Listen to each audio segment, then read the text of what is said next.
Todos hemos leído o escuchado a personas que, con variado grado de profundidad, desacreditan alguna opinión señalando que su contenido está ideologizado. Habitualmente con esta expresión las personas creen estar cerrando el debate, pues con ese juicio se dan por sentados otros adjetivos. Para quien acusa, el estar ideologizado es lo mismo que haber sido adoctrinado en la Unión Soviética de Stalin o ser agente encubierto de la Revolución Cultural China. Cuando te acusan de ideologizado te quieren decir que no piensas por ti mismo, que solo repites un conjunto de eslogans de algún partido, que eres en definitiva un tonto útil.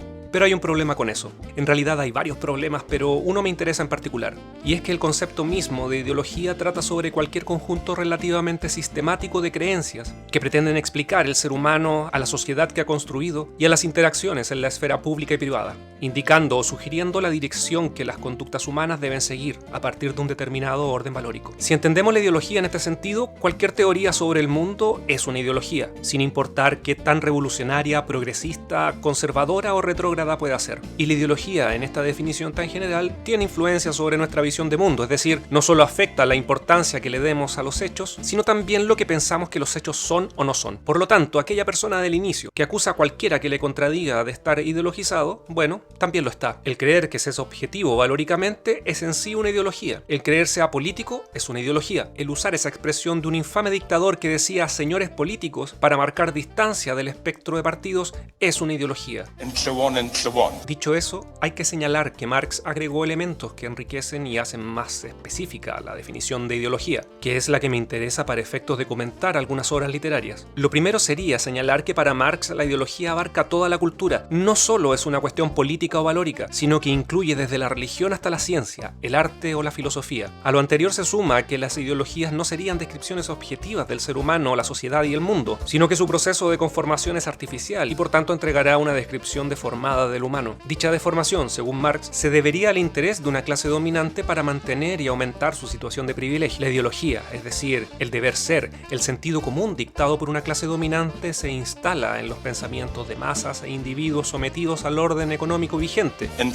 Por lo tanto, la ideología sería aquello que pensamos que está bien, porque siempre ha sido así, o porque es obvio que esté bien, o porque sí, pero que en realidad tiene la función de domesticar las conciencias, modelar las conductas y orientar la toma de decisiones. Pero como a los privilegios o al olor corporal nos hemos acostumbrado tanto que ya no somos capaces de percibirlo, salvo en sistemas muy diferentes al que nos tocó vivir o al contemplar críticamente una obra de arte.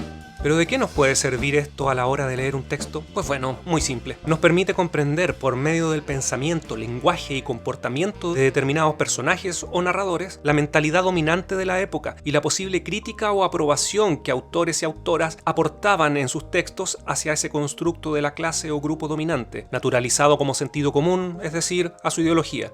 Estudiar la ideología en un texto narrativo nos permite además un ejercicio de distanciamiento, es decir, analizar las maneras en que ciertas conductas y razonamientos son inoculados en los personajes nos permite reconocer los mecanismos mediante los cuales también son implantadas sutil o violentamente a todos nosotros. Por tanto, es un arma para comprender nuestro tiempo, poner a prueba nuestros sesgos, valores y creencias adquiridas durante nuestro adoctrinamiento infantil por parte de la familia, las instituciones educativas o los medios de comunicación. Por otro lado, este ejercicio nos ayuda a separarnos del fanatismo, entendido como la encarnación del sesgo de confirmación y el razonamiento motivado, mediante los cuales una persona se hace impermeable a cualquier opinión o evidencia que no coincida con sus prejuicios religiosos, políticos, sexuales o futbolísticos. Y, dicho en simple, el problema con estas posturas consiste en que si es que los fanáticos son los que van a plantear la solución del problema, estamos hasta la concha de su madre. Un buen ejemplo podría ser un breve y conocido cuento de Chekhov, llamado La corista. Su trama, en apariencia sencilla, hace imperiosa a una lectura más allá de la literal. Pacha, una corista que en realidad es una prostituta, se encuentra en su habitación junto a Nikolai, su amante, quien se está vistiendo cuando tocan la puerta. Nikolai se esconde y Pacha abre. Entra la esposa de Nikolai, acusando a Pacha de haber recibido regalos equivalentes a una gran cantidad de dinero, por el que están demandando a Nikolai, que si no devuelve el monto total de la deuda, terminará en la cárcel y por tanto su esposa e hijos en la calle. Luego de un diálogo lleno de tensión entre una marginal como Pacha y una mujer entre comillas decente y bastante prepotente, Pacha le termina entregando todas las joyas que tiene, aunque Nikolai solo le había comprado algunos pasteles. La señora se va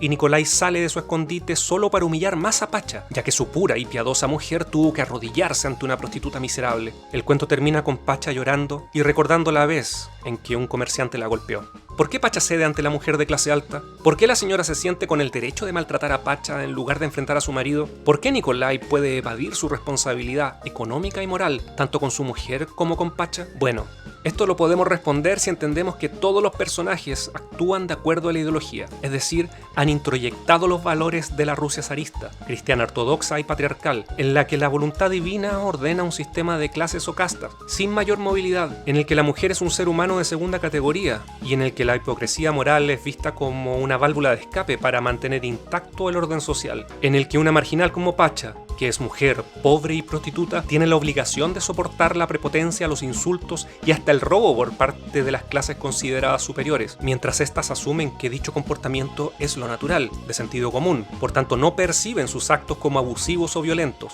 Un matrimonio considerado decente por la sociedad la humilla, le roba y su recuerdo final funciona como una reafirmación de que cualquier clase social, incluso los comerciantes, cuentan con el permiso de la cultura para abusar de su cuerpo y su autoestima. En este caso es evidente que el cuento hace un retrato crítico de la ideología, poniendo desde el título a la corista como el centro de lo narrado, haciendo que el lector empatice con ella y no con los otros personajes. Pero esto no tiene que ser así siempre. Podemos estudiar la ideología cuando un relato la expone sin cuestionamientos, y esto no altera necesariamente la calidad de un texto. Por ejemplo, pensemos en el cuento Patriotismo de Yukio Mishima. Cualquiera que lea este relato se dará cuenta que conscientemente es pura ideología. El cuento es básicamente la descripción de las circunstancias que llevan a un joven oficial japonés y su esposa a cometer seppuku, el suicidio ritual, pues le han ordenado enfrentarse a una división rebelde y eso atenta contra su honor y el del ejército. El texto entrega una descripción casi erótica del suicidio, una muerte cargada de simbolismo, de una pareja en la plenitud de su belleza y felicidad, que por ese retorcido amor al país y a la figura del emperador deciden suicidarse de una forma tan brutal.